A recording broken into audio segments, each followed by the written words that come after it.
Well, I think I'll start off by saying I was wrong. My optimism has been crushed. Mm. It was stepped on, even though we had reason to believe. I mean, I actually think, we didn't mention this, but I think we do have one bad tweet from Bob.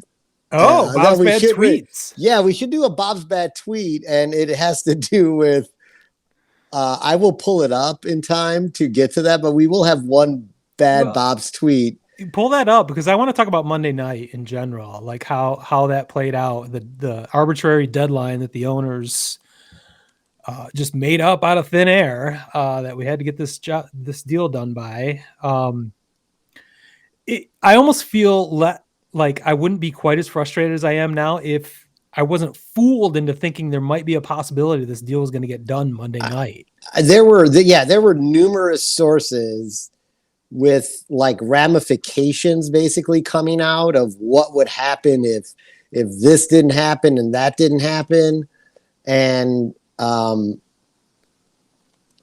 Well, I it, sent it it all led us down this path of optimism. Well, and you've already been there, and last episode and basically this whole podcast, I'm the pessimist, and I was actually sending you text messages Monday night saying capitulating in that your optimism was prevailing because it looked like a deal was going to get done. So me of all people is actually feeling positive about the situation at one point, and now I feel even more let down that the rug was pulled out from underneath us, and it was exactly the way I thought it was going to be all along. There was no inkling by the owners to get a deal done.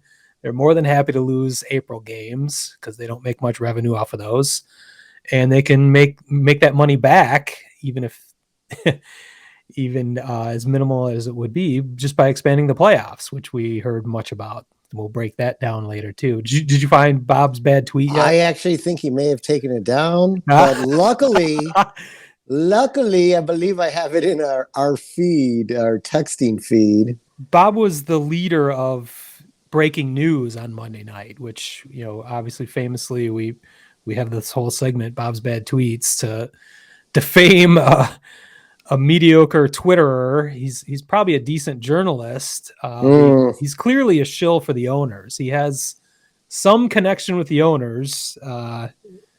Definitely Jerry Could Reinsdorf. could We be know. through Jerry Reinsdorf. Yeah, I where mean, Bob was breaking news Monday night that a deal had been made for 12 playoff teams instead of 14. I forget what the other thing he sent out, but so our buddy Bob Nightengale, to your point, Smitty, he had been busily tweeting all night, and he was definitely giving out positive vibes that things were happening. But leave it to Bob, as always, to entertain us.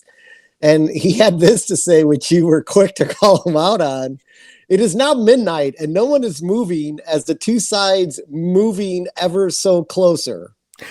So, are we moving or not moving? Was what Smitty decided to text him, because he said no one is moving, but the two sides are moving ever so closer. So, well, people pointed other people. I was not the only one to make jokes about that. People are pointing out it sounded like a strange romantic poem of some sort. Or this is not the time for poetry, Bob.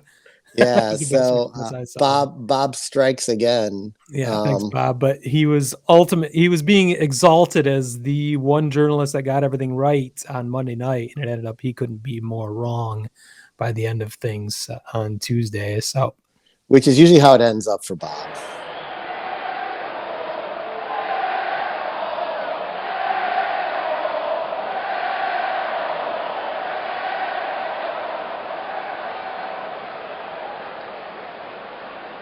Word Hole Media.